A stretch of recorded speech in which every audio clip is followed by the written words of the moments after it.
AP assembly ఎన్నికలు సమీపిస్తున్న వేళ ఎన్నికల ప్రచారం జోరందుకుంది. గుంటూరు జిల్లా శావల్యాపురం అలాగే మండలంలోని కొత్తలూరు, తుమ్మకుంట అలాగే వేల్పూరు గ్రామాల్లో కూటమి నేతలు లావు శ్రీకృష్ణదేవరాయలు, వినుకొండ ఎమ్మెల్యే అభ్యర్థి జీవి ఆంజనేయులు, మక్కిన మల్లికార్జునరావు ఎన్నికల ప్రచారం నిర్వహించారు. ఇక వైసీపీ సిట్టింగ్ ఎమ్మెల్యే బ్రహ్మనాయుడు పైన కూటమి నేతలు మండిపడ్డారు. ఎమ్మెల్యే హోదాలో ఉన్న బ్రహ్మనాయుడు బూతులతో పేట్రేగిపోతున్నారని, ఆయనకు ప్రజలే బుద్ధి చెప్తారని అన్నారు.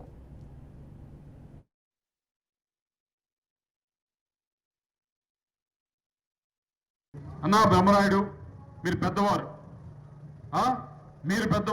అటువైపు ఉన్నవారు కూడా పెద్దవారు. జీవి ఆంజనేయ గారు, దయచేసి ఇటువంటి భాష మీ కుటుంబాల గురించి మాట్లాడటం బాగాలేదన్నా. కావాలంటే నువ్వు ఈ పని చేసావు, ఆయన పని చేయలేదని మాట్లాడు, అది మంచిది. కానీ ఇది పద్ధతి కాదు, ఇది చండాలంగా ఉంది, చూడటానికి కూడా వినటానికి కూడా చాలా బాగాలేదు అని నేను చెప్పాను. నీకు తగిలితే నిజంగా ఎవరు మాట్లాడాలి ఆయన కుటుంబం గురించి, కానీ ఈ పేద పలుకులు పలుకుతావు అన్నాడు. నువ్వు అంటే మాత్రం ప్రతి ఒక్కరిని ఏది పడితే నోటికి ఏది వస్తే అది మాట్లాడటం. ఎదురువారు నువ్వు సమాధానం చెప్పాల్సి వచ్చినప్పుడు ప్రశ్నలు వేస్తే మాత్రం మళ్ళీ ఎదురు దాడి చేయటం ఇలాంటి బూతులతో. ఇటువంటి వ్యక్తి మనకు అవసరమా? ఇటువంటి వ్యక్తి అవసరం లేదని చెప్పి టీడీపీ అభిమానులు, కార్యకర్తలు వద్దంటున్నారు, సామాన్య జనం వద్దంటున్నారు.